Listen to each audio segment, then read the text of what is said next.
It was the way she said it. Not cruel, not exactly, just dismissive. It's just sitting in a drawer, isn't it? Not like you ever wear it anymore. The ring, my wedding ring. The one my husband slipped on my finger 60 years ago. The one that felt like a promise, a lifetime etched in gold. I didn't argue. What was the point? Argument had become a foreign language in this house. A language no one wanted to hear me speak. After he died, things changed. It was gradual, a slow erosion. First, the visits became less frequent. Then shorter, then it was just her. My son was always too busy. I understood. They had their own lives, their own families. I didn't want to be a burden. But the silence in the house was deafening. The emptiness, a constant ache. They started going through his things. Decluttering, she called it, boxing up memories piece by piece, his books, his tools, his favorite armchair, all gone. And then the ring. A few weeks later I couldn't find it. I searched everywhere. The jewelry box, the bedside table, even inside his old coat pocket. Nothing. I asked her, "Have you seen my ring?" She looked away. "Oh, that, I sold it. Needed some extra cash for the renovations. You wouldn't believe how expensive new countertops are. Renovations, replacing memories with marble." I went to my room, sat on the edge of the bed, stared at my hands. Empty. He had given me that ring with such hope, such love. We were young, scared, but we had each other. We built a life, a family, and now it was gone, melted down perhaps, reduced to nothing more than a pretty surface in a kitchen that wasn't mine. I kept to myself. I started spending my days in the garden. It was autumn. The leaves were turning, a riot of color before the long, cold winter. I planted bulbs, tulips and daffodils, a promise of spring, a promise of something new.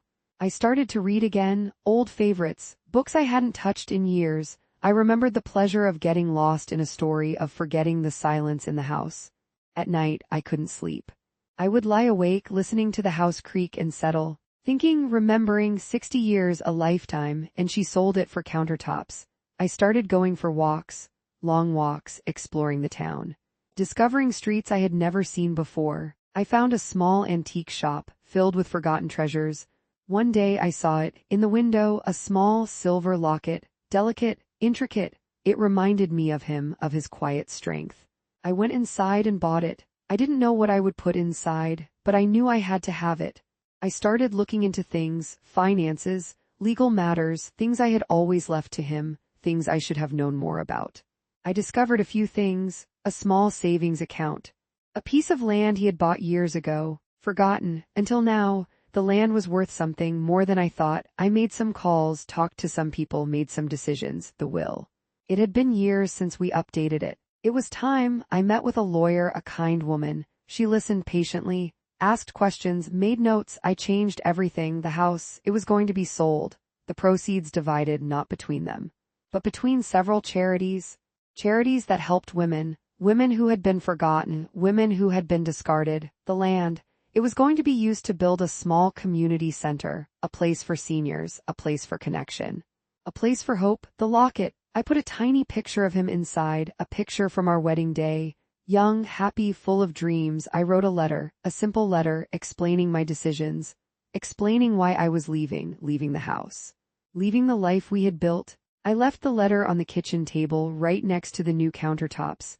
I packed a bag, a small bag filled with the essentials, clothes, books, the locket. I walked out of the house for the last time.